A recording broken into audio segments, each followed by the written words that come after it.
এই যে আমাদের জীবন, এই জীবনের জন্য বিপদ, আপদ, পরীক্ষা, স্ট্রাগল এটা অনিবার্য, এটা হবেই। বিপদ নাই, কষ্ট নাই, আপদ নাই, অনিশ্চয়তা নাই, স্ট্রাগল নাই, এমন কি কেউ আছে এখানে? কেউ কি হাত তুলে বলতে পারবেন যে হুজুর আমার জীবনে কোনো বিপদ নাই, অথবা আমার জীবনে কোনো দুঃখ নাই, কষ্ট নাই, কোনো স্ট্রাগল নাই, কোনো রিস্ক নাই? এরকম সৌভাগ্যবান কেউ আছেন এখানে? তাহলে জীবনের জন্য পরীক্ষা এটা অনস্বীকার্য, হবেই হবে পরীক্ষা। পৃথিবীর জীবনটাই এমন, এভাবেই এই লাইফকে ডিজাইন করা হয়েছে। পরীক্ষা থাকবে, এখানে বিপদ থাকবে, এগুলো উত্তীর্ণ হয়ে আপনাকে যেতে হবে। চিরসুখ চির শান্তি এটাই পৃথিবীতে হয় না। চিরসুখ এবং চিরশান্তির জায়গা হচ্ছে জান্নাত। চিরসুখ এবং চিরশান্তি কোথায়? এটা জান্নাতের বৈশিষ্ট্য। চিরসুখ চিরশান্তি, টেনশন নাই, ঝামেলা নাই, পরীক্ষা নাই, বিপদ নাই, রিস্ক নাই, স্ট্রাগল নাই। এটা হচ্ছে দ্য ফিচার্স অফ জান্নাত, জান্নাতের ফিচার। কিন্তু সমস্যা বাদে তখন যখন জান্নাতের ফিচার আমরা দুনিয়ায় খুঁজি। যেটা পাবো আমরা জান্নাতে, এটা খুঁজি কোথায়? এই তখনই সমস্যা বাদে। And this is the main problem. এটাই বড় সমস্যা। এই সমস্যার সমাধান কোথায়, এটা নিয়ে আজকে আমি কিছু কথা অ্যাড্রেস করবো ইনশাআল্লাহ। তো তাহলে আসুন শুনি জান্নাতের ফিচার কি। জান্নাতের কমন একটা ফিচার হচ্ছে জান্নাতে there will be no sickness in paradise. জান্নাতে কোনো অসুস্থতা থাকবে না, চিরসুস্থ। সুবহানাল্লাহ পড়ে। চিরসুস্থ, চির সবল, কেউ অসুস্থ হবে না জান্নাতে। জান্নাত হবে অ্যান্টি এইজিং, জান্নাতে বয়স বাড়বে না কারো, চির যৌবনা, চির যুবক, অ্যান্টি এজিং। আপনারা জানেন যে বর্তমান পৃথিবীতে অ্যান্টি এজিং ক্রিম পাওয়া যায় না? ক্রিম, কথা বুঝতেছেন? অ্যান্টি এজিং ক্রিম পাওয়া যায়। তারা বলে এই ক্রিম মাখলে চামড়ায় ভাঁজ পড়ে না। এটার দাম আছে কিন্তু অনেক। অ্যান্টি এজিং ক্রিম লাগায়, শ্যাম্পু ইউজ করে, অ্যান্টি এজিং অয়েল আছে, এটা দিলে নাকি চামড়ায় ভাঁজ পড়ে না। ইভেন ভারতের অনেক বড় একজন ব্যবসায়ী মুকেশ আম্বানি, নাম শুনছেন না? যে তার ছেলের বিয়ে হয়ে গেল। তো এই মুকেশ আম্বানির স্ত্রী নীতা আম্বানি, সে কিছুদিন আগে এক বোতল গোল্ড ওয়াটার খেয়েছে, gold water, and it's cost $60,000। $60,000 দাম এক বোতল গোল্ড ওয়াটারের। কেন? ফর অ্যান্টি এজিং, যাতে বয়সের ছাপ গালে না থাকে। এখন বলেন, এভাবে কি আমাদের বয়সকে ধরে রাখা সম্ভব এই পৃথিবীতে? সম্ভব না, কারণ এই ফিচারটা দুনিয়ার ফিচার না, এটা জান্নাতের ফিচার। সুবহানাল্লাহ পড়েন। তাহলে জান্নাতে কেউ অসুস্থ হবে না। জান্নাত হবে চির যৌবন, চির যৌবনা, ওখানে আমরা যুবক থাকবো। প্রত্যেকে 33 বছরের যুবক যুবতী হয়ে জান্নাতে ঢুকবো। বিষ্ণু ইসলাম বলেন, আহলুল জান্নাতি জুরদা ওয়া মুরদা ওয়া আবনাউ সালাসিন ওয়া সালাসিন। জান্নাতে যারা যাবে শুভ্র দাড়িবিহীন, প্রত্যেকে হবে 33 বছর বয়সের। ওই যে 33 বছর বয়সে একবার ঢুকলেন, আর বয়স বাড়বে না, ওইটাই চিরকাল ওই বয়স পাবেন। জান্নাতের আরেকটা ফিচার হচ্ছে নো ফ্রাস্ট্রেশন, কোনো চিন্তা নাই, দুশ্চিন্তা নাই, হাইপার টেনশন নাই, সজীব প্রাণবন্ত। সুবহানাল্লাহ। জান্নাতের আরেকটা ফিচার হচ্ছে there is no expiry date in জান্নাত। এক্সপায়ারি ডেট আছে? জান্নাতে যে ঢুকবো 7 দিনের জন্য চেক ইন, নাকি? চেক ইন কয় দিনের জন্য? 7 দিন, 10 দিন পরে চেক আউট করে ফেলবে, এরকম না। নো এক্সপায়ারি ডেট, আজীবন। একবার এন্ট্রি পেলে বের হওয়ার টেনশন নাই। আল্লাহু আকবার। তাহলে no expiry date, rather it's eternal, আজীবন থাকবেন, খালিদিনা ফিহা, চিরকাল থাকবেন। এবং জান্নাতের সবচাইতে গুরুত্বপূর্ণ ফিচার হচ্ছে there will be no death in জান্নাত। জান্নাতে আপনার আর মৃত্যু হবে না, মৃত্যুর বিদায় হবে। তার মানে আপনি অমর হবেন। তাহলে আপনি চির সুস্থ, চির সবল হবেন জান্নাতে, চির যুবক থাকবেন, প্রাণবন্ত থাকবেন, আপনি অমর হবেন, আপনি জান্নাতে মরবেন না। জান্নাতীরা যখন জান্নাতে যাবে, ফেরেশতারা ডেকে বলবে, ইয়া আহলাল জান্নাতি ইন্না লাকুম আন তাসিহু ফালা তাসকামু আবাদা। জান্নাতীরা চিরকাল সুস্থ থাকবা, অসুস্থ হবা না। ইন্না লাকুম আন তাশিব্বু ফালা তাহরামু আবাদা, তোমরা শাবাব থাকবা, বুড়া হবা না। ওয়া ইন্না লাকুম আন তাহইয়াউ ফালা তামুতু আবাদা, চিরকাল বেঁচে থাকবা, মরবা না। এবং সেদিন জান্নাতে মৃত্যু দেয়া হবে, মৃত্যু দেয়া হবে। ইউতাল মাউতু বিকাবশিন আমলাহ, একটা ছাগলের আকৃতিতে মৃত্যুকে আনা হবে। ফায়ুযবাহুল মাউত, মৃত্যুকে জবাই দেয়া হবে। এবার জান্নাতীরা তাকিয়ে থাকবে, ফেরেশতারা বলবে ইয়া আহলাল জান্নাতি খুলুদুন ফালা মাউত, হে জান্নাতীরা চিরকাল এই জান্নাতে থাকবে। তাহলে জান্নাতের ফিচার পাইছেন? এখন কোন বোকা যদি এই ফিচার দুনিয়ায় খোঁজে পাবে? পাবে না, কারণ দুনিয়ার ফিচার আলাদা। দুনিয়ার ফিচার কি? এই দুনিয়াতে বিপদ আসবে, কষ্ট আছে দুনিয়াতে, হতাশা আছে, ভয় আছে, অসুস্থতা আছে, বার্ধক্য আছে, এবং এই দুনিয়ার একটা এক্সপায়ারি ডেট আছে, আছে না? দ্য ডে ইউ ডাই, যেদিন আপনি মারা যাবেন, এটা আপনার এক্সপায়ারি ডেট, চলে যেতে হবে, চলে যেতে হবে। এই পৃথিবীতে মৃত্যুর অস্তিত্ব আছে, সবকিছু থমকে দিয়ে, আপনাকে চমকে দিয়ে মৃত্যু চলে আসবে, ঠিক কিনা বলেন? তাহলে এগুলো হচ্ছে দুনিয়ার ফিচার। এই দুনিয়াতে বিপদ আপদ, কষ্ট, ঝুঁকি, স্ট্রাগল, বার্ধক্য, অসুস্থতা, এগুলো নিয়ে আমাদেরকে টিকে থাকতে হয়। এটা দুনিয়ার ফিচার, মিলায় ফেললে হবে না। জান্নাতের ফিচার একটা, দুনিয়ার ফিচার আরেকটা। দুনিয়াতে কষ্ট থাকবে, বিপদ আপদ থাকবে।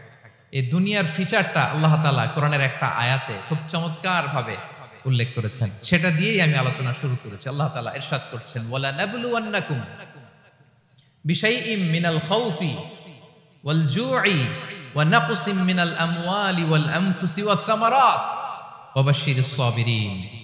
আল্লাহ তাআলা বলছেন অবশ্যই অবশ্যই আমি তোমাদেরকে পরীক্ষা করব, ভয় দিয়ে, ক্ষুধা দিয়ে, সম্পদের ঘাটতি দিয়ে, আতঙ্ক দিয়ে, প্রাণনাশ দিয়ে, ফল ফসলের হানি দিয়ে পরীক্ষা করব। কিন্তু এই পরীক্ষায় যারা উত্তীর্ণ হবে, যারা সবর ইখতিয়ার করবে, ওয়াবাশশিরিস সাবিরিন, ধৈর্যশীলদের জন্যই হচ্ছে সুসংবাদ। আলহামদুলিল্লাহ পড়ে। তাহলে সম্মানিত সুধী, আমরা বুঝতে পারলাম এই পৃথিবীর ফিচার হচ্ছে এখানে বিপদ থাকবে, বিপদ ছাড়া কেউ থাকবে না। স্ট্রাগল থাকবে, কষ্ট থাকবে, ঝুঁকি থাকবে, রিস্ক থাকবে, এবং নানা ধরনের বিপদ আপদ দিয়ে আল্লাহ তাআলা আমাদেরকে পরীক্ষা করবেন। এটা মাস্ট, এটা আমাদের মাইন্ডসেটে নিয়ে নিতে হবে। মাইন্ডসেটে এটা ক্লিয়ার থাকতে হবে। চিরসুখ চিরশান্তি এই দুনিয়াতে মিলবে, কোথায় মিলবে তাহলে? এটা তাহলে বিপদ আসবেই, আপদ আসবেই, পরীক্ষা থাকবেই আমাদের জীবনে। তবে ইন্টারেস্টিংলি মজার বিষয় হচ্ছে পরীক্ষাটা এক একজনের এক এক রকম। পুরো পৃথিবীটা একটা পরীক্ষা ক্ষেত্র, কিন্তু কারো প্রশ্নপত্রের সাথে কারো প্রশ্নপত্রের কোনো মিল নাই। সুবহানাল্লাহ। আমার পরীক্ষা একরকম, আপনার পরীক্ষা আরেক রকম, ওই ভাইয়ের পরীক্ষা আরেক রকম, ওনারটা আরেক রকম। সবাই পরীক্ষার্থী, সবাই পরীক্ষার্থী, কিন্তু কারো প্রশ্নপত্রের সাথে কারো প্রশ্নপত্রের কোনো মিল নাই। কারোর জন্য পরীক্ষা হচ্ছে সে খুব অসুস্থ, প্রচন্ড অসুস্থতা, তার জন্য পরীক্ষা। ক্যান্সারের রোগী, দুরারোগ্য ব্যাধি, ডক্টর বলছে 4th স্টেজে চলে আসছে, কয়েক মাস বাঁচতে পারে, এটা তার জন্য পরীক্ষা।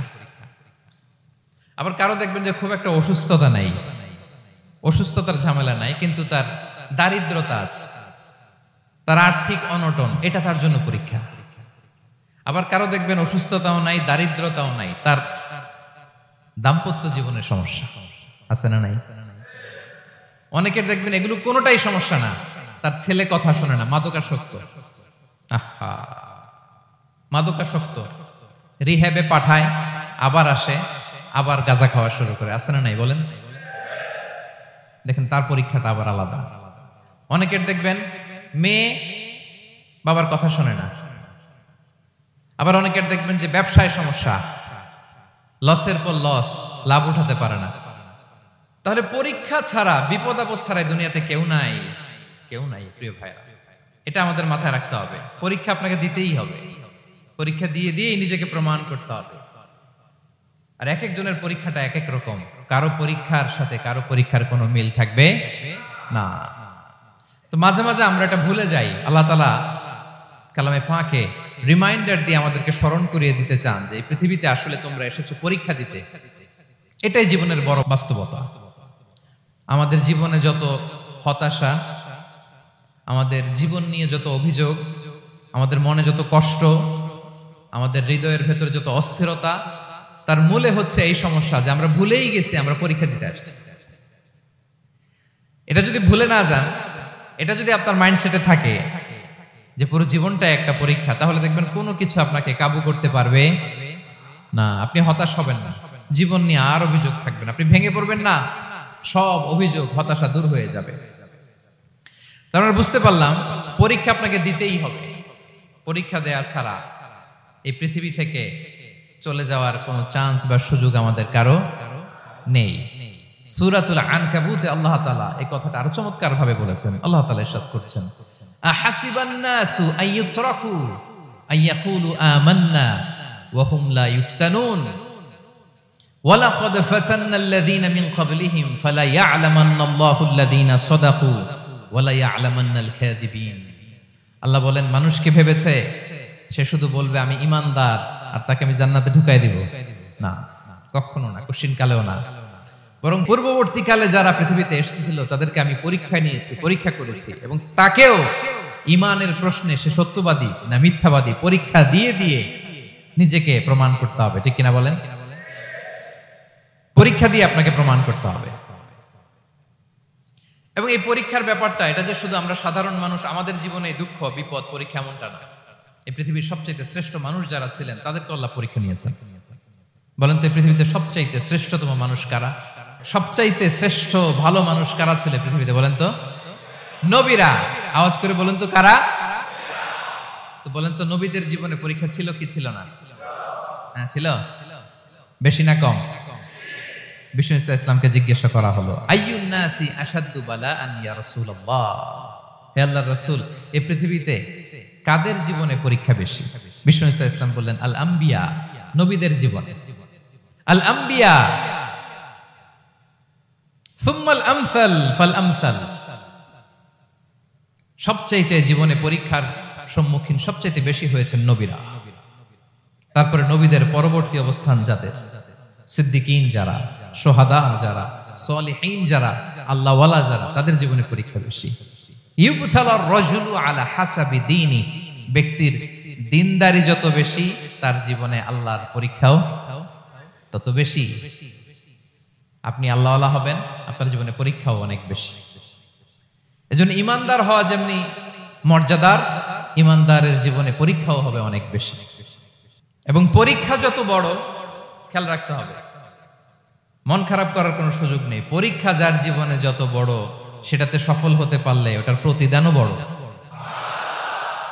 পরীক্ষা যত বড়, এটাতে সাকসেস হইতে পারলে এটার রিওয়ার্ডও তত বড়। বিষ্ণু ইসলাম বলেন, ইযামুল জাযাই মাআ ইযামিল বালা, বালা যত বড় জাযাও তত বড়, প্রতিদানও তত বড়। আপনারা নবীদের জীবনে যদি খেয়াল করেন, দেখবেন যেই নবীর জীবনে পরীক্ষা যত বেশি, সেই নবীর জীবনে সফলতাও তত বেশি। সাইয়েদনা ইব্রাহিম আলাইহিস সালামের কথাটা একটু খেয়াল করেন তো, বলেন তো ওনার জীবনে পরীক্ষা কেমন ছিল? বেশি না কম? ওনার জীবনের পরীক্ষা থেকেই তো আমরা এই শব্দটা ব্যবহার করি, আমরা বলি অগ্নি পরীক্ষা। কি বলি? মানে আগুনে নিক্ষেপ করা হয়েছে সাইয়েদনা ইব্রাহিম আলাইহিস সালামকে, তাও স্বাভাবিকভাবে না, উলঙ্গ করে, ন্যাকেট করে ওনাকে অপমানিত করবার জন্য ওনার গায়ের জামা কাপড় খুলে উলঙ্গ অবস্থায় আল্লাহর খলিল সাইয়েদনা ইব্রাহিম আলাইহিস সালামকে অগ্নিকুণ্ডে নিক্ষেপ করা হয়েছিল। এরকম এক্সপেরিয়েন্স এই অডিটোরিয়ামের ভেতরে আমাদের কখনো হয়েছে? তাইলে সাধারণ মানুষের জীবনের পরীক্ষা আর নবীদের জীবনের পরীক্ষার মধ্যে পার্থক্য আছে না নাই? ওই পরীক্ষায় উনি পাশ করে ফেললেন। 86 বছর পর্যন্ত আল্লাহর কাছে দোয়া করলেন, আল্লাহ আমাকে একটা নেককার সন্তান দাও। আল্লাহ সন্তান দেয় না। 86 বছর পরে আল্লাহ তাআলা সাইয়েদনা ইব্রাহিম আলাইহিস সালাম এবং হাজারের ঘরকে উজালা করে সন্তান দিলেন। সাইয়েদনা ইসমাঈল আলাইহিস সালাম পৃথিবীতে আসলেন কত বছর বয়সে? 86 বছর বয়সের এখানে কেউ আছেন? হ্যাঁ, আছি আমরা? কেউ নাই। 86 বছর বয়সে প্রথম সন্তান পেয়েছে। তাদের ঘরকে উজালা করে আল্লাহর নবী সাইয়েদনা ইসমাঈল আলাইহিস সালাম আসলেন। এবার আল্লাহ বললেন, যাও, স্ত্রীকে আর এই কলিজার টুকরা সন্তানকে থাকো তো প্যালেস্টাইনে, প্যালেস্টাইন থেকে ১,৫০০ কিলোমিটার দূর দ্য ব্যারেন ল্যান্ড, ওই মক্কার ধুধুমরু প্রান্তরে রেখে আসো, যেখানে কেউ নাই, মানুষ নাই, গাছ নাই, পাখি নাই, পানি নাই, যাও রেখে আসো। আচ্ছা বলেন তো, ৮৬ বছর পরে যে লোকটা সন্তান পেল, বুঝে শুনে উত্তর দিয়েন, ৮৬ বছর পরে যে লোকটাকে আল্লাহ তাআলা সন্তান দিল, তার হৃদয়ে ওই সন্তানের জন্য মায়া বেশি না কম? এমনি তো আমাদের প্রথম সন্তানের হিস্ট্রিটা একটু খেয়াল করেন তো। প্রথম আমাদের যে মেয়ে হয়েছিল বা যাদের ছেলে হয়েছিল, তার প্রতি আদর, সোহাগ, দরদ, ভালোবাসা, আহ্লাদ কত ছিল। আর ৮৬ বছর বয়স আল্লাহ তাআলা ওনাকে সন্তান দিলেন, দিয়ে বললেন, যাও হাজারকে আর ইসমাঈলকে মক্কার ধুধুমরু প্রান্তরে রেখে আস। আল্লাহ তাআলা বলতে দেরি, চলে যেতে দেরি নাই, মুহূর্তে উনি রওনা হয়ে গেলেন। সুবহানাল্লাহ পড়বেন না? রেখে আসলেন মক্কার ধুধুমরু প্রান্তরে। এবার আল্লাহ বললেন, যাও, রিটার্ন ব্যাক টু প্যালেস্টাইন, প্যালেস্টাইনে চলে যাও। চলে গেলেন, হৃদয়টা ভেঙে খান খান। অনেক বছর পরে আল্লাহ তাআলা আবার অনুমতি দিলেন, যাও এবার ছেলেকে দেখে আসতে পারো, যাও প্যালেস্টাইন থেকে আবার মক্কায় যাও। সাইয়েদনা ইব্রাহিম আলাইহিস সালাম প্যালেস্টাইন থেকে আবার ১,৫০০ কিলোমিটার পথ পাড়ি দিয়ে, এখনকার মতো ফ্লাইটে যায় না, গাড়িতেও না, উটে করে। কিসে করে? উনি যে কতবার মক্কা থেকে ফিলিস্তিন এসেছেন আর গিয়েছেন, কোনো ইয়ত্তা নাই, হিসাব নাই। গেলেন, এবার ছেলেটা হাঁটতে পারে, দৌড়াতে পারে, একটু একটু কথা বলতে পারে, আব্বা আব্বু ডাকতে পারে। কেমন মায়া লাগে বলেন তো? মায়া ভালোবাসায় যখন টইটম্বুর, ঠিক ওই মুহূর্তে আল্লাহ বললেন, ছেলেকে জবাই করো, জবাই করো ছেলেকে। আল্লাহ তাআলা বলতে দেরি করেছেন, আল্লাহর আদেশ পালনে ১ সেকেন্ডও তিনি দেরি করেন নাই। ছুরি চালালেন, জান্নাত থেকে দুম্বা নিয়ে আসা হলো। এভাবে আল্লাহর নবী ইব্রাহিম আলাইহিস সালাম উনার জীবনের প্রতিটি ক্ষেত্রে যেখানে আল্লাহ তাআলা উনাকে পরীক্ষা নিয়েছেন, উত্তীর্ণ হয়েছেন। এবং দেখেন ওনাকে আল্লাহ তাআলা কি উপহার দিলেন, আল্লাহ তাআলা ওনাকে খলিলুল্লাহ উপাধি দিলেন, আল্লাহর বন্ধু। সুবহানাল্লাহ বলেন। আল্লাহ তাআলা বলছেন, ওয়া ইযি বিতালা ইব্রাহিম রাব্বুহু বিকালিমাতিন ফাআতাম্মাহুন ক্বালা ইন্নী জাঈলুকা লিন-নাসি ইমামা। আল্লাহ অনেকগুলো পরীক্ষা নিয়েছিলেন সাইয়েদনা ইব্রাহিম আলাইহিস সালাম, প্রতিটা পরীক্ষায় সাকসেসফুলি পাস করেছেন, গোল্ডেন এ প্লাস। আল্লাহ বলেন, ইন্নী জাঈলুকা লিন-নাসি ইমামা, I'm gonna make you the leader for the entire human being. I'm gonna appoint you as a leader for the entire universe. গোটা বিশ্বের জন্য, গোটা মানবতার জন্য আমি তোমাকে লিডার বানায় দিলাম। ইযামুল জাযাই মা'a ইযামিল বালা। পরীক্ষা যত বড়, ওই পরীক্ষায় পাশ করলে ওইটার ফলাফল ও প্রতিদানও বড়। তাহলে দেখেন প্রিয় ভাইরা, সাইয়েদনা ইব্রাহিম আলাইহিস সালামের জীবনে পরীক্ষার কোনো শেষ ছিল না। আমি আপনি কোথায়? আল্লাহর খলিলের জীবনে যদি এত পরীক্ষা থাকতে পারে, আমি আপনি কোথায় বলেন তো? এবার বলেন, সাইয়েদনা মূসা আলাইহিস সালাম, ওনার জীবনে তো কোনো পরীক্ষার ছিল না। হ্যাঁ, গুণে শেষ করতে পারবেন? জন্মটাই তো হয়েছে পরীক্ষার মধ্য দিয়ে। মিশরের ছেলে সন্তান হইলেই ফেরাউন বলছে জবাই করো। ওনার মা এরকম সিন্ধুকে করে ভাসায় দিলেন নীল নদীতে। আল্লাহু আকবার! কি একটা রোমাঞ্চকর পরিস্থিতির মধ্য দিয়ে আল্লাহ তাআলা ওনাকে বাঁচালেন। সুবহানাল্লাহ। জন্মই হয়েছে পরীক্ষার মধ্যে দিয়ে। বড় হইলেন, ফেরাউনের ভয়ে দেশ ত্যাগ করলেন, মিশর থেকে মাদিয়ান। আবার আল্লাহর আদেশে যখন ফিরে আসলেন, আবার ফেরাউনের সাথে তর্ক বিতর্ক, যুদ্ধ। একটা রাত আল্লাহ নবী মুসা আলাইহিস সালাম শান্তি মতো মিশরে ঘুমাতে পারে নাই। একটা রাত। শেষ পর্যন্ত এই ফেরাউন মুসা আলাইহিস সালামকে ধাওয়া করেছে। ফেরাউনের ধ্বংসের আগ পর্যন্ত সে মুসা আলাইহিস সালামকে ধাওয়া করেছে। তার মানে মুসা আলাইহিস সালাম এই বিপদ আপদ পরীক্ষা এগুলো থেকে মুক্তি পান নাই। এবার বলেন ঈসা আলাইহিস সালামের কথা। ওনার জীবনে তার পরীক্ষা ছিল না? কি পরীক্ষা ছিল? হ্যাঁ, আল্লাহু আকবার। Same scenario goes to the biography of every messenger in the world. পৃথিবীর সব নবীর ক্ষেত্রে একই ঘটনা ঘটেছে। সাইয়েদনা ঈসা আলাইহিস সালাম দাওয়াত যখন দিলেন, ওনার বিরোধিতা শুরু হলো, ওনাকে হত্যার ষড়যন্ত্র হলো। ইভেন কি ওনাকে মারার জন্য বনি ইসরাইলেরা উদ্ধত হলো, জানে বাঁচবার জন্য পালালেন, এক ঘরে ঢুকলেন, চারদিক দিয়ে ঘেরাও করলো। উনি দরজা জানালা লাগাই দিলেন। ওরা বললো, একজন দরজা ভেঙে জানালা ভেঙে ভিতরে ঢুকে দেখো বেটা ঈসা কি করে। একজন ভিতরে ঢুকছে, ঢুকার সাথে সাথে বল রাফাআহুল্লাহু ইলাইহি, আল্লাহ তাআলা ঈসা আলাইহিস সালামকে উপরে উঠায় নিলেন।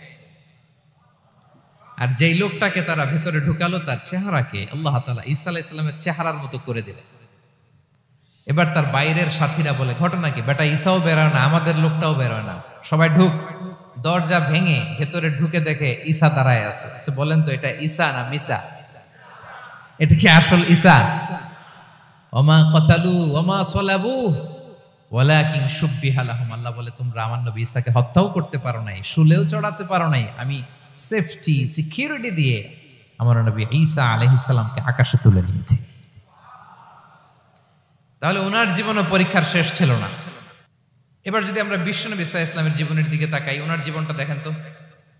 আমাদের পেয়ারা নবী বিশ্বনবী মুহাম্মদুর রাসূলুল্লাহ সাল্লাল্লাহু আলাইহি ওয়াসাল্লাম, ওনার জীবনে কি স্ট্রাগল ছিল? স্ট্রাগল। মাক্কি জীবনের কথা যদি একটু খেয়াল করেন, দেখেন তো 3 বছর শিয়াবে আবি তালেবে জেল খেটেছেন, না খেয়েছিলেন। ওনার বংশের লোকেরা প্রথমে ছাগল খেয়েছে, ছাগলগুলো যখন শেষ, ছাগলের চামড়াগুলো শুকিয়ে ওইটা খাইছে। গাছের পাতা ছাল এগুলো খেয়ে খাবারের অভাবে বেহুশ হয়ে পড়ে থাকতো তারা। না খেয়ে কয়দিন ছিলেন আপনি? আমি কয়দিন ছিলাম না খেয়ে? মনেই তো পড়ে না, না খেয়েছিলাম কিনা কোনোদিন। এ হচ্ছে মাক্কি জীবন। মেন্টালি প্রেসার দেয়া হয়েছে। বিশ্বনবীর চাচা আবু লাহাব, তার 2 ছেলে উতবা আর উতাইবা, এদের সাথে বিয়ে দিয়েছিলেন 2 মেয়ের। যখন দাওয়াত দেওয়া শুরু করলেন 2 মেয়েকে ডিভোর্স দিয়ে দিল। দেখেন, একটা বাবার জন্য প্রাপ্তবয়স্কা মেয়েকে যখন উঠায় নেয়ার আগে ডিভোর্স দেয়, তার মানসিক অবস্থাটা কেমন থাকে বলেন?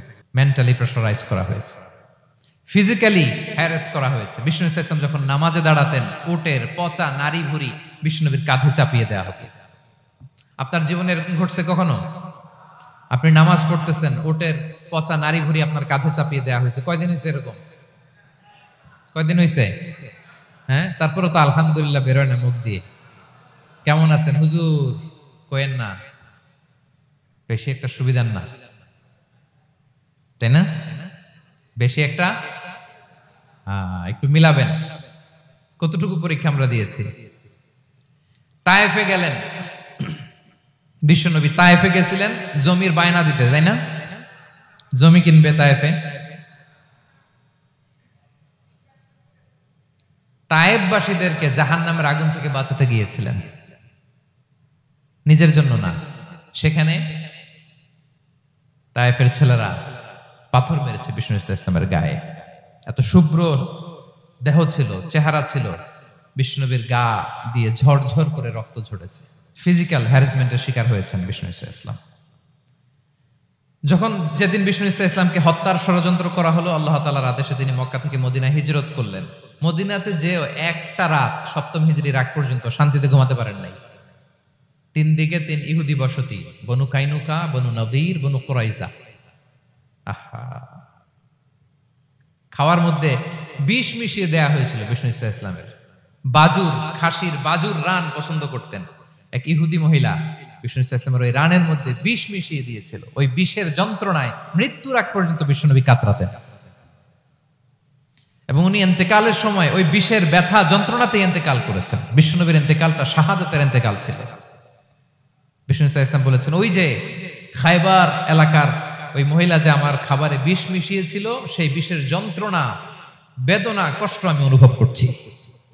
খেয়ে না খেয়ে দিন প্রচারের কাজে নিজেকে দিয়েছ বিলিয়ে, তায়েফের কাফিরেরা চিনল না সে আলো, দুষ্ট ছেলেদের পিছু দিল লেলিয়ে, পাথরের আঘাতে ক্ষত বিক্ষত হয়ে সারা শরীর থেকে রক্ত ঝরে।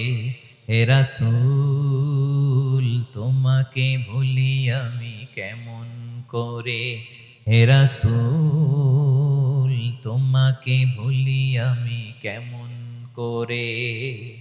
হাজার ব্যথা বেদনার পরে ফিরে আসনি তুমি আপন ঘরে, দিনের আলো তুমি ছড়িয়ে দিতে চলে গেলে মদিনায় মক্কা ছেড়ে। হে রাসূল তোমাকে ভুলি আমি কেমন করে, হে রাসূল তোমাকে ভুলি আমি কেমন করে। ঠিক কিনা বলেন? একটা রাত শান্তিতে, শান্তির ঘুম তিনি দিতে পারেন নাই। প্রিয় ভাইরা, তাহলে আমরা কি বুঝলাম? বিশ্বনবীর জীবনও পরীক্ষা ছিল কি ছিল না? আমাদের উপায় আছে? আমরা বাঁচতে পারবো এই বিপদ আপদ পরীক্ষা ঝঞ্ঝাল থেকে? বাঁচতে চাইলেও বাঁচতে পারবো? পারবো না। ইমাম মালিক আলাইহি রাহমা নাম শুনেছেন? ইমাম মালিক, ওনার জ্ঞান থেকে লাখো লাখো মানুষ উপকৃত হয়েছে, কোটি কোটি মানুষ উপকৃত হয়েছে। মদিনার রাস্তায় রশি দিয়ে ওনাকে টেনে হিচড়ে এক এলাকা থেকে আরেক এলাকায় নিত জালেম বাদশারা। ইমাম মালিক আলাইহি রাহমা। ইমাম আহমদ ইবনে হাম্বল, ওনাকে বেত্রাঘাত করা হতো, চাবুক দিয়ে পেটানো হতো। আমাদের মাযহাবের ইমাম আল ইমাম আল আযম আবু হানিফা আলাইহি রাহমা, ওনাকে কারাবন্দী করা হয়েছিল। তার মানে দেখেন, যত বড় বড় স্কলার, যত বড় বড় মাশায়েখ, এমনকি আম্বিয়া আলাইহিমুস সালাম, ওনারাও পরীক্ষা বিপদ আপদ থেকে রেহাই পান। পাইছে? তাহলে আপনি আর আমি পাবো? বলেন তো। তাহলে এটা আমাদের ব্রেইনে গেঁথে নিতে হবে যে জীবন মানেই এখানে বিপদ থাকবে, পরীক্ষা থাকবে, স্ট্রাগল করে করে আমাকে আগাতে হবে। কেউ আমার জন্য রেড কার্পেট বিছিয়ে রাখবে না। এই জীবনটা বড় জটিল। This is life, how it's design. এভাবেই পৃথিবীকে ডিজাইন করা হয়েছে। এখানে বিপদ আছে, কষ্ট আছে। এই পরীক্ষা দিয়ে দিয়ে আপনাকে উত্তীর্ণ হতে হবে। বুঝতে পেরেছেন প্রিয় ভাইরা? নাও দ্য কোশ্চেন অ্যারাইজ, এখন প্রশ্ন হচ্ছে কেন আল্লাহ এই পরীক্ষা নেন? কেন? আল্লাহ তাআলা সূরা মুলকে বলেছেন এই পৃথিবী সাজানোর, এই জীবন মৃত্যুর এই খেলা, এটার উদ্দেশ্যটাকে আল্লাহ তাআলা স্পষ্ট করে বলেছেন। আল্লাযী খালাকাল মাউতা ওয়াল হায়াতা লিয়াবলুয়াকুম আইয়ুকুম আহসানু আমালা। জীবন মৃত্যু দিয়ে তোমাদের জীবনকে সাজানো হয়েছে এজন্য, যাতে করে তিনি তোমাদের পরীক্ষা করতে পারেন। কি করতে পারেন? তোমাদের মধ্যে কে সৎকর্মে অগ্রগামী, কে কাজে ভালো, আমলে ভালো, এটা দেখার জন্য। বেসিকলি আল্লাহর দেখার প্রয়োজন নাই, আমাদেরকে দেখানোর জন্য এই পরীক্ষার আয়োজন। আমি ভালো করবো না খারাপ করবো এটা আল্লাহ জানে না? তো ওনার পরীক্ষা করা লাগে কেন? কথা বলেন। আমি জান্নাতি না জাহান্নামী এটা আল্লাহ জানেন না? বেসিকলি আমাদেরকে জানানোর জন্য এই পরীক্ষার আয়োজন। কাদেরকে জানানোর জন্য? মানে তুমি জেনে যাও তুমি জান্নাতি না জাহান্নামী। আমি ভালো করেই জানি। একটা ছোট্ট উদাহরণ দিলে বুঝতে পারবেন প্রিয় ভাইয়েরা। ধরেন আল্লাহ তাআলা দুইজনকে সৃষ্টি করলেন। উদাহরণস্বরূপ একজনের নাম আব্দুল্লাহ, আরেকজনের নাম আব্দুর রহমান। সৃষ্টির পরে আব্দুল্লাহকে বললেন, আব্দুল্লাহ আমি জানি তুমি পৃথিবীতে 50 বছর হায়াত পাইতা, খুব ভালো কাজ করতে, তুমি দুনিয়াতে অনেক ভালো কাজ করতে, এটা আমি আগেই জানি, আমার অসীম জ্ঞান বলে আমি আগে থেকেই জানি। তো যাও, তোমার এইমাত্র সৃষ্টি করলাম, যাও তুমি জান্নাতে ঢুকে যাও, কারণ আমি জানি তুমি জান্নাতি হবে। আচ্ছা, আর আব্দুর রহমান তুমি পৃথিবীতে খুব খারাপ কাজ করতে, এটা আমি জানতাম, তোমারে পাঠাইলে খারাপ কাজ করবা, তুমি সীমা লঙ্ঘন করবা, অন্যায় করবা, অপরাধ করবা, তুমি জাহান্নামী হবা, যাও। যেহেতু আমি জানি পরীক্ষার আর দরকার নেই, তোমারে জাহান্নাম দিয়ে দিলাম, যাও ঢুকে যাও। আব্দুল্লাহ ঠিকই জান্নাতে ঢুকে যাবে, আব্দুর রহমান কি ঢুকবে? ঢুকবে। সে বলবে, আল্লাহ এইমাত্র আমারে বানাইলেন, এইমাত্র আপনি আমাকে সৃষ্টি করলেন, সৃষ্টি করেই বলতেছেন তুমি জাহান্নামে যাও, আর বলতেছেন আমি জানি দুনিয়াতে পাঠালে তুমি খারাপ কাজ করবা, তুমি জাহান্নামী হবা, পাঠানোর আর কি দরকার, আগে থেকে জাহান্নামে যাও। আল্লাহ আপনি জানলে জানতে পারেন, আমি তো জানি না। ঠিক কিনা বলেন? সে বলবে, না আল্লাহ আপনি ভুল বলতেছেন, এই দুনিয়াতে পাঠাইলে আমি খুব ভালো কাজ করতাম, আমি সীমা লঙ্ঘন করতাম না, নামাজ পড়তাম, রোজা রাখতাম, হজ করতাম, যাকাত দিতাম, সাদাকা করতাম, চ্যারিটি করতাম, জনকল্যাণকর সব ভালো কাজগুলো আল্লাহ আমি করতাম। এজন্য আল্লাহ তাআলা পরীক্ষার আয়োজন করেছেন, যাতে করে তুমি জেনে যাও যে পৃথিবীতে তুমি কি করেছো। এখন আর আল্লাহকে এক্সকিউজ দেওয়ার সুযোগ নেই। আচ্ছা বলেন তো, আবু জাহেলকে যদি আল্লাহ এখন কিয়ামতের দিন বলে, Abu Jahl go to the hell fire, Abu জাহেলের কিছু বলার সুযোগ আছে? কারণ ও দুনিয়াতে কি করে আসছে এটাও জানে না। ফেরাউনকে ডেকে যদি আল্লাহ বলে, ফেরাউন তুমি জাহান্নামে যাও, go to the hell fire, ওর কি কোনো এক্সকিউজ দেওয়ার সুযোগ আছে? বলেন, সুযোগ আর আছে? কারণ তুমি দুনিয়াতে কি করেছো তোমার চেয়ে ভালো কেউ আর জানে। তা পৃথিবীতে এই পরীক্ষার এই আয়োজনের সবচাইতে বড় উদ্দেশ্য হচ্ছে যাতে করে আমরা দেখে যাই যে আমরা কি কাজ করছি। কেউ যখন পরীক্ষা দেয় প্রিয় ভাইরা, ওই পরীক্ষায় কত পাবে তার একটা হিসাব আছে না? বলেন, আপনি গণিত পরীক্ষা দিয়ে আসছেন, যে 100-তে 100 পাবে সে বলতে পারে আমার সব অঙ্ক হয়েছে, ঠিক কিনা বলেন? আর যে লাড্ডু গুড্ডু বুঝছেন তো, কিছুই পারে নাই, ঘোড়ার ডিম, তারও একটা হিসাব আছে যে সে কিছুই লিখে আসতে পারে নাই। তাই পৃথিবীতে এই পরীক্ষার আয়োজনের প্রধানতম কারণ হচ্ছে যাতে করে আমরা বুঝে যেতে পারি যে আমরা কোথায় যাব, জান্নাতে না জাহান্নামে। প্রিয় সুধী, এ পর্যায়ে আমরা জানবো এই যে পরীক্ষা আল্লাহ তাআলা নিচ্ছেন আমাদেরকে, এই পরীক্ষায় সফল হওয়ার মূল মন্ত্র কি? কোরআনে বিভিন্ন আয়াতে এই পরীক্ষার কথা বলা হয়েছে এবং এই পরীক্ষার সফলতার মূল মন্ত্রও কোরআনে ঘোষিত হয়েছে। আলহামদুলিল্লাহ বলেন। যে আয়াত দিয়ে আমি শুরু করেছি এই আয়াতে আল্লাহ তাআলা বলেছেন, ওয়াবাশশিরিস সাবিরিন, নবী হে ধৈর্যশীলদেরকে আপনি সুসংবাদ দিন। ধৈর্যশীলদেরকে সুসংবাদ দিন, তার মানে বিপদে ধৈর্য ধারণ করতে হবে। প্রিয় ভাইরা, ইন্নামাস সাবরু ইনদা সাদামাতিল উলা, বিপদে আমরা অনেক সময় প্যানিক হয়ে যাই, অস্থির হয়ে যাই, কি করব, হতাশ না। মুমিনরা হতাশ হয় না, ধৈর্য ধারণ করে। কি করে? কি করে? ধৈর্য ধারণ করার শক্তি দাও গো মেহেরবান আমায়, দাও গো মেহেরবান। পড়েন, ধৈর্য ধারণ করার শক্তি দাও গো মেহেরবান আমায়, দাও গো মেহেরবান। সবাই বলুন একসাথে, ধৈর্য ধারণ করার শক্তি দাও গো মেহেরবান আমায়, দাও গো মেহেরবান। বুকের ভেতর ব্যথার নদী বইছে অবিরাম, বইছে বইছে অবিরাম। পড়ুন, ধৈর্য ধারণ করার শক্তি দাও গো মেহেরবান আমায়, দাও গো মেহেরবান। পড়েন আমিন। আল্লাহ যেন বিপদে আমাদেরকে ধৈর্য ধারণ করার তৌফিক দান করে। প্রিয় ভাইয়েরা, ধৈর্য এটা এমন একটা গাছ যে গাছের সারা গায়ে কাটা, কিন্তু এই গাছের ফলটা বড় সুস্বাদু। আই রিপিট, আমি আবারও বলছি, ধৈর্য এটা এমন একটা গাছ যে গাছের সারা গায়ে কাটা, কিন্তু ফলটা বড় মিষ্টি, ফলটা বড় সুস্বাদু। সবাই ধৈর্য ধারণ করতে পারে না।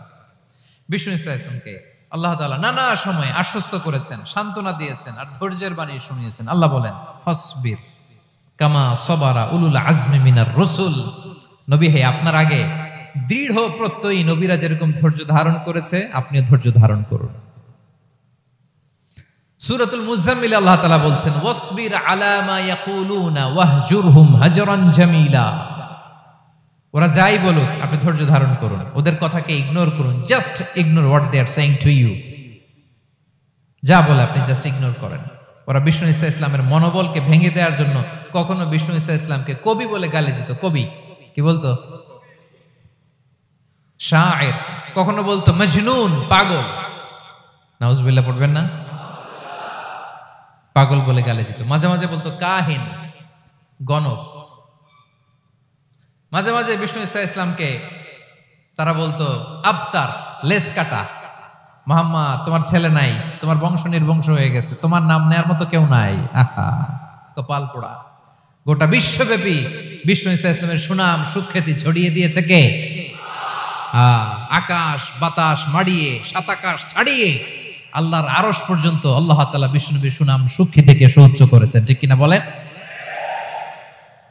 ইগনোর করুন। আপনাকে কবি বলে, গণক বলে, আপনাকে পাগল বলে, আপনাকে লেসকাটা বলে, জাস্ট ইগনোর দেন। বর্তমান সময়েও নানা ধরনের ট্যাগ আমাদেরকেও দেয় কি দেয় না? বলেন, দেয়। আমাদেরকে কি বলে? মৌলবাদী বলে, বলে বলে ওই যে রাজাকার বলে,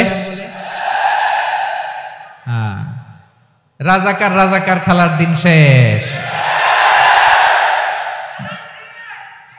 মন মতো হইলে মুক্তিযোদ্ধা, মন মতো না হইলে রাজাকার, এই দিন শেষ। ওই দিন আর নাই, এই কার্ড দিয়ে আর খেলার দিন নাই। এগুলো মানুষ আর খায় না এখন, এগুলো গিলে না আর। সাধারণ মানুষ বড্ড সচেতন। দেখেন কালের বিবর্তনে, সময়ের আবর্তনে একই পরিক্রমা আমাদেরকেও ট্যাগিং করে, আমাদেরকে মৌলবাদী বলে, ব্যাকডেটেড বলে, রাজাকার বলে, জঙ্গি বলে, যুদ্ধাপরাধী বলে, আছে না এরকম? ওয়াসবির আলা মা ইয়াকুলুন, নিজের সাথে মিলায় নেন, যা বলে ধৈর্য ধারণ করো। ওয়াহজুরহুম হাজরান জামিলা, জাস্ট ইগনোর দেম, ভালোভাবে ইগনোর করেন, খালাস, সালাম দিয়ে কেটে পড়েন। তাহলে প্রিয় ভাইরা, এই বিপদ আপদ আমাদের পিছু ছাড়বে না, পিছু ছাড়বে না। নবীদের পিছু ছাড়ে নাই, আমরা কোথায়? আমরা আর কি? বিপদ আমাদেরকে ধৈর্য ধারণ করতে হবে, মনোবল হারাইলে হবে না। দেখেন বিশ্বনবী কিভাবে আপনাদেরকে সান্ত্বনা দেয়। বিশ্বনবী বলেন, আজাবান লি আমরিল মুমিন, মুমিনের ব্যাপারটা বড় আশ্চর্যজনক। ফাইন্না আমরাহু কুল্লাহু লাহু খাইর, মুমিনের জীবনে যা ঘটে সবটাই খাইর, সবটাই কল্যাণ। ইন আসাবাতহু সাররাউ শাকারা ফাকানা খাইরাল্লাহ ওয়া ইন আসাবাতহু দাররাউ সাবারা ফাকানা খাইরাল্লাহ। মুমিনের জীবনে যদি সুখ আসে তাহলে মুমিন শুকরগুজার হয়, এটা তার জন্য ভালো। আর যদি মুমিন জীবনে দুঃখ আসে তাহলে সে সবর ইখতিয়ার করে, এটাও তার জন্য ভালো। সুবহানাল্লাহ। তাহলে দেখেন, আমরা হয় সুখে থাকি নয় দুঃখে থাকি, ঠিক কিনা বলেন? তাহলে সুখের সময় আমরা শুকর করি, কি করি? শুকরগুজার হই। শুকরিয়া করাও একটা ইবাদত, শুকরিয়া করাও কি? আর দুঃখের সময় আমরা সবর করি, সবর করাটাও একটা। তাহলে আমাদের পুরো জীবনটাই ইবাদত, পুরো জীবনটাই। সুখের সময় শুকর আর দুঃখের সময় সবর। আওয়াজ করে বলেন, সুখের সময় শুকর আর দুঃখের সময়। এই দুই ইবাদত মুমিন জীবনে চলমান, কন্টিনিউয়াস, একটা উইন উইন সিচুয়েশন। কি বলেন? উইন উইন হয়ে গেল না? যেই পরিস্থিতিতেই থাকে আমাদের জন্য লাভ। আল্লাহু আকবার। তাহলে প্রিয় ভাইরা, এটাই জীবনের বাস্তবতা। সবর আমাদেরকে ইখতিয়ার করতে হবে, হতাশ হওয়া যাবে না। অনেকে আমরা অল্পতে হতাশ হই। এই যে আমরা ধৈর্য ধারণ করছি, এর ফল পাচ্ছি না। দীর্ঘ দেড় দশক ধরে ধৈর্য ধারণ করছেন না আপনারা? এখন মুক্তি, স্বাধীনতা, বিজয় এনে দিয়েছে কে? ধৈর্য ধারণ করুন। ধৈর্যের যে ফলাফল, এটা বড় মিষ্টি। ধৈর্য এমন একটা গাছ, এই গাছের সারা গায়ে কাটা, কিন্তু এর ফলটা বড় সুস্বাদু, এর ফলটা বড় মিষ্টি। ধৈর্য ধারণ করার অভ্যাস করতে হবে প্রিয় ভাইরা।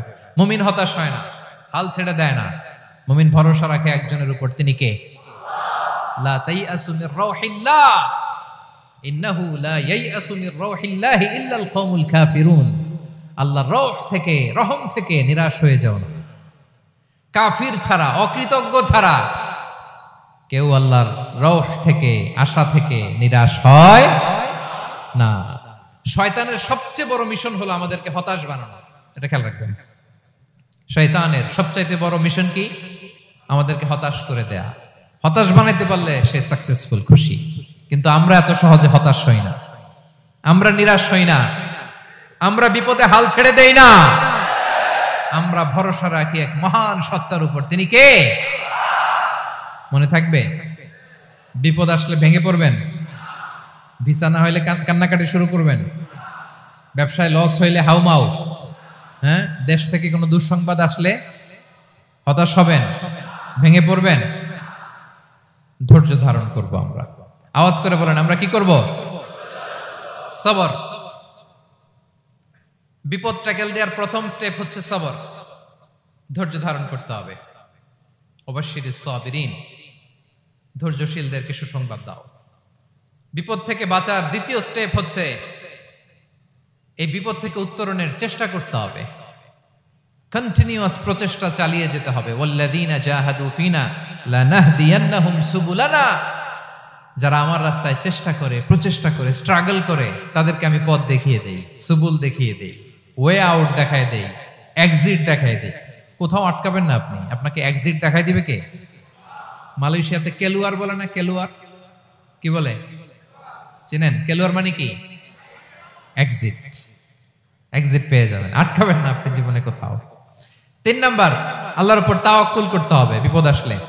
ওমাইয়া তাওয়াক্কাল আলাল্লাহি ফাহুয়া হাসবুহ, আল্লাহর উপর যে তাওয়াক্কুল করে আল্লাহই তার জন্য যথেষ্ট হয়ে যায়। তাহলে বিপদে প্রিয় ভাইয়ের আমরা প্যানিক হব না, ধৈর্য ধারণ করব, বিপদ থেকে উত্তরণের সর্বোচ্চ প্রচেষ্টা চালিয়ে যাব, আর ভরসা রাখবো একজনের উপর, তিনি কে?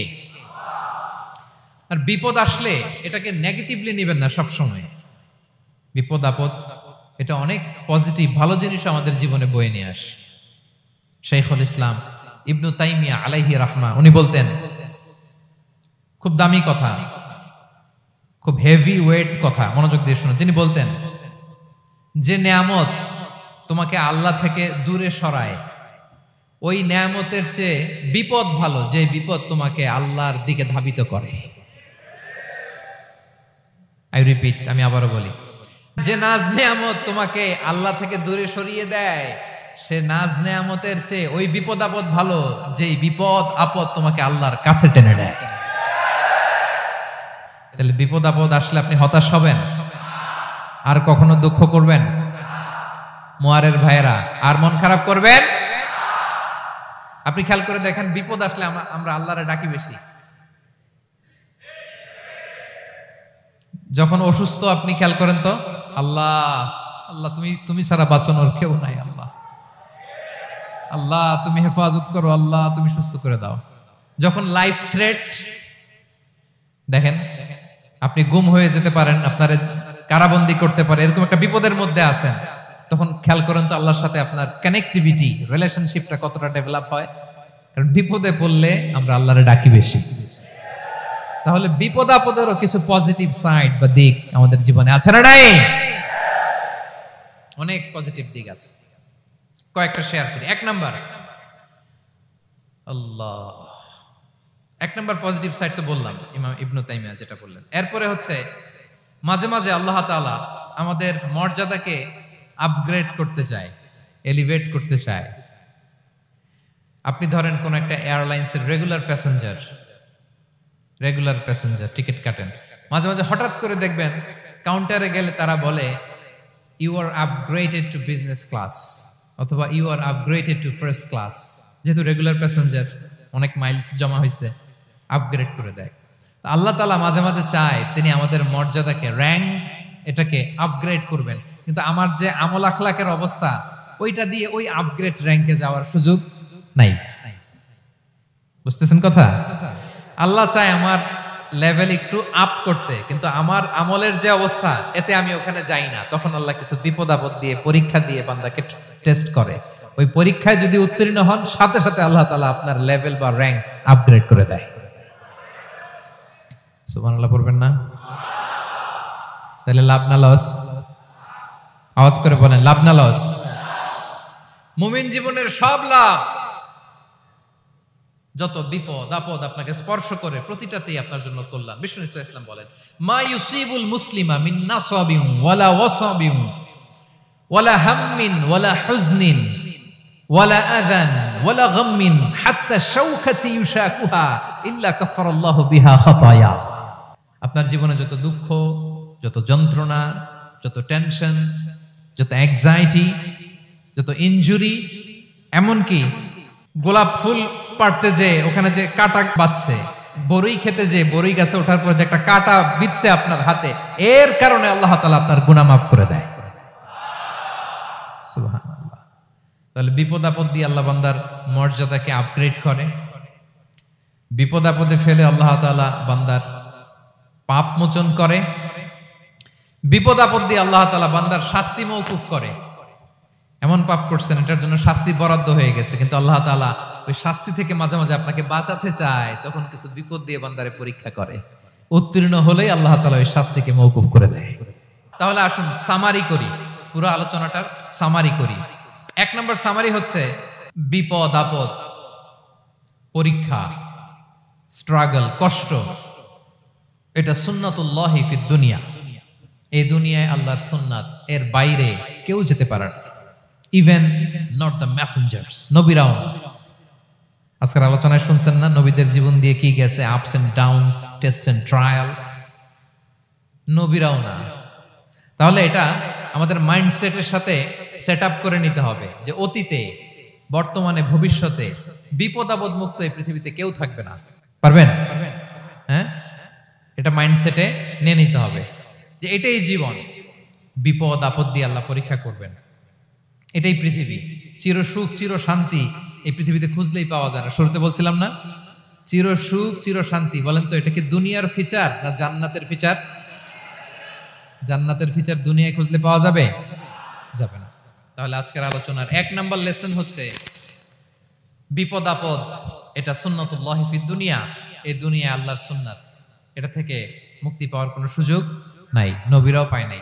2 নাম্বার লেসন, বাঁচার যেহেতু সুযোগ নাই, we have to face it with patience, intellect and tawakkul. বিপদে অস্থির হওয়া যাবে না, এটাকে ফেস করতে হবে উইথ পেশেন্স, ধৈর্যের সাথে। বিপদ আমরা মোকাবেলা করব কিসের সাথে? ধৈর্য। প্যানিক হবেন না, অস্থির হবেন না, ধৈর্য ধারণ করবেন উইথ ইন্টেলেক্ট। আল্লাহর দেয়া আপনার ইন্টেলেক্ট খাটিয়ে এই বিপদ উত্তরণের সর্বান্তকরণের চেষ্টা প্রচেষ্টা আপনার চালায় যেতে হবে। আর সবশেষে আত-তাওয়াক্কুল আলাল্লাহ, ডিপেন্ডিং অন আল্লাহ, ভরসা করব কার উপর? আল্লাহর উপর। পারা যাবে তো? আচ্ছা, 2টা লেসন গেল। 3 নাম্বার লেসন হচ্ছে আমাদের ছেলে মেয়েদেরকে we have to educate our child regarding the test and trial in this দুনিয়া। দুনিয়ার এই বিপদ আপদের ব্যাপারে আমাদের ছেলে মেয়েদেরকে শেখাতে হবে, বুঝাতে হবে। ওরা ছোট মানুষ তো অস্থির হয়ে যায়, আব্বু আমার সাথে কেন এমন হয়, আমারই শুধু পেন্সিল চুরি হয়, আমারই শুধু এটা হয়, আমি পরীক্ষায় খারাপ করি, আমি ব্যথা পাই, আমার এই আমার সেই। ছোট মানুষ তো বুঝে না। ওরা বুঝাইতে হবে যে বাবা, this is the essence of life, এটাই জীবন, এটাই কি এই লাইফ হ্যাকস গুলো তাদেরকে শেখাইতে হবে। ডোন্ট বি প্যানিক, প্যানিক হওয়া যাবে না। This is how life is design, এটাই জীবন। বিপদ আপদ আসবে, এটাকে মেনে নিতে হবে, ছেলে মেয়েদেরকে শিখাইতে হবে, তাহলে তারাও প্যানিক হবে না। পারবেন তো ইনশাআল্লাহ? আচ্ছা, 4 নাম্বার লেসন হচ্ছে যেটা আমরা জানলাম, এই বিপদ আপদ সবসময় আমাদের জন্য খারাপ না। সামটাইমস ইট ব্রিংস খায়ের for us if dealt properly. ঠিকমতো বিপদকে ডিল করতে পারলে এটা আসলে আমার জন্য আখেরে কল্যাণই বয়ে নিয়ে আসে। কি বলেন, তাই না? কল্যাণ বয়ে নিয়ে আসে। সব শেষ কথা হলো আমরা যেন এই বিপদগুলোকে প্রপারলি ডিল করতে পারি, আমরা যেন সবর ইখতিয়ার করতে পারি।